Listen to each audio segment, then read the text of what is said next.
नमस्ते। क्या जर्मन भाषा मुश्किल लगती है? अच्छा, आज हम दो ऐसी मास्टर कीज के बारे में बात करने वाले हैं, मतलब दो सबसे ज़रूरी वर्ब्स जिनसे जर्मन में बातचीत के कई दरवाजे एक साथ खुल जाते हैं। तो चलिए इस कोड को मिलकर क्रैक करते हैं। अगर कोई भी जर्मन सीखना शुरू करता है तो ये सवाल तो दिमाग में आता ही है ना? कि भाई ये वर्ब्स हर बार बदल क्यों जाते हैं? हर अलग इंसान के लिए एक अलग वर्ब फॉर्म? बस यही वो पहेली है जिसे आज हम सुलझाने वाले हैं। देखिए, इंग्लिश में तो सिंपल है, आई प्ले और शी प्लेज, बस थोड़ा सा बदलाव। पर जर्मन में यहाँ तो कहानी ही अलग है। लगभग हर सब्जेक्ट के लिए वर्ब का रूप बदल जाता है और इसी बदलाव को, इसी अदला बदली को कॉन्जुगेशन कहते हैं।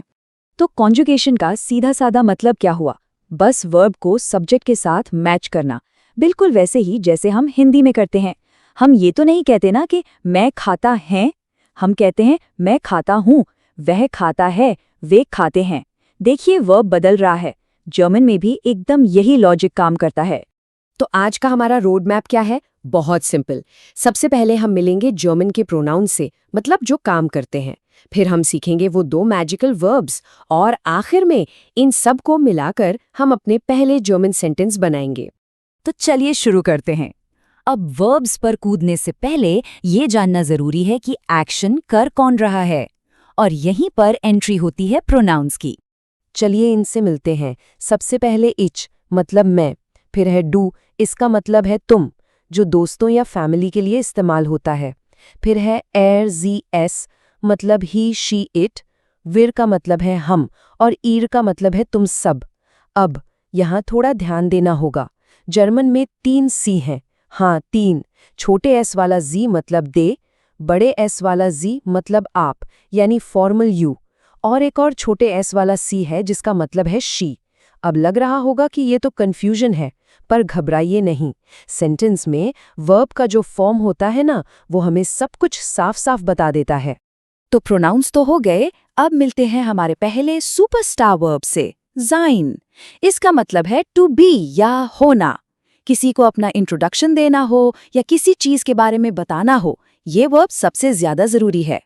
और sein थोड़ा मूडी है, ये पूरी तरह से इर्रेगुलर है, मतलब इसके कोई खास नियम नहीं है। ये हर प्रोनाउन के साथ अपना रूप बदल लेता है। देखिए, इश के साथ ये बन जाता है बिन, तो इश बिन मतलब मैं हूं। दू के साथ बिस्ट, एस के साथ इस्ट, और प्लूरल में वियर और फॉर्मल सी के साथ आता है जिंट, जबकि ईयर के साथ आता है साइड। हाँ, ये थोड़ा रटने वाला काम है, पर यकीन मानिए ये बहुत जल्दी याद हो जाता है। चलिए अब हमारे दूसरे हीरो से मिलते हैं। ये है हाबिन। इसका सीधा सा मतलब है टू हैव या पास होना। जब भी ये बताना हो कि किसके पास क्या है, तो हाबिन ही काम आता है। तो अब देखते हैं हाबिन कैसे बदलता है। और यहाँ एक अच्छी खबर है, ये जाइन जितना मूडी नहीं है, थोड़ा प्रेडिक्टेबल है। देखिए, इश हाब, दू हास्ट, एर जी एस हट। एक पैटर्न दिख रहा है ना? और मजे की बात यह है कि वियर और फॉर्मल सी के साथ ये अपने असली रूप हाबिन में ही रहता है, बस ईयर के साथ ये हाप्ट बन जाता है। तो थ्योरी तो बहुत हो गई, अब असली मजा आने वाला है। चलिए इन सब टुकड़ों को जोड़ते हैं और बनाते हैं अपने पहले जर्मन सेंटेंस। देखते हैं कि ये असल में काम कैसे करता है। शुरुआत करते हैं sein से। इसका इस्तेमाल इंट्रोडक्शन और किसी को डिस्क्राइब करने के लिए कैसे करते हैं, आइए देखते हैं। देखिए कितना आसान है। अगर किसी को अपना नाम बताना है तो बस कहना है इश बिन और उसके आगे अपना नाम, जैसे इश बिन मोनिका। बस हो गया इंट्रोडक्शन। और अब देखिए कॉन्जुगेशन का जादू।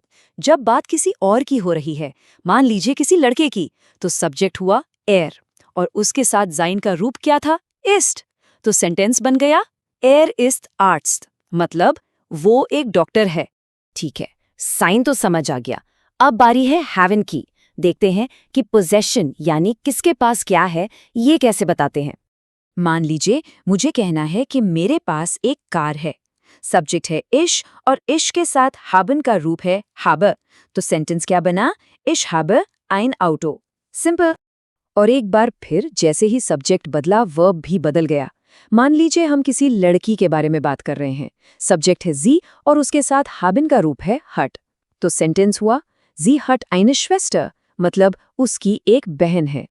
तो आज हमने बहुत कुछ सीखा है ना? चलिए फटाफट से इसे समराइज करते हैं। ये जो बातें हैं ये जर्मन सीखने की सबसे मजबूत नींव हैं। तो एक बेसिक जर्मन सेंटेंस बनाने का सीक्रेट फॉर्मूला क्या है? बस 3 स्टेप्स हैं। स्टेप 1 सब्जेक्ट चुनिए, यानी काम कौन कर रहा है। स्टेप 2 सही वर्ब चुनिए, जाइम या हाबन। और स्टेप 3 वर्ब को सब्जेक्ट के साथ मैच कर दीजिए, बस। और जानते हैं सबसे अच्छी बात क्या है? सिर्फ इन 2 वर्ब्स को सीखकर ही जर्मन में बातचीत की एक पूरी नई दुनिया खुल जाती है। अब कोई भी अपना इंट्रोडक्शन दे सकता है, लोगों के बारे में बता सकता है, ये बता सकता है कि किसके पास क्या है, ये सब कुछ मुमकिन है। क्या जबरदस्त शुरुआत है ना? तो अब जब ये 2 मास्टर कीज हमारे पास हैं, तो एक सवाल उठता है। अगर किसी को अपना पहला जर्मन सेंटेंस बोलना हो, तो वो क्या होगा? इश बिन से शुरू होगा या इश हाबे से? इस पर जरूर सोचिएगा और अपनी जर्मन सीखने की जर्नी को जारी रखिएगा। हमारे साथ जुड़ने के लिए बहुत बहुत शुक्रिया।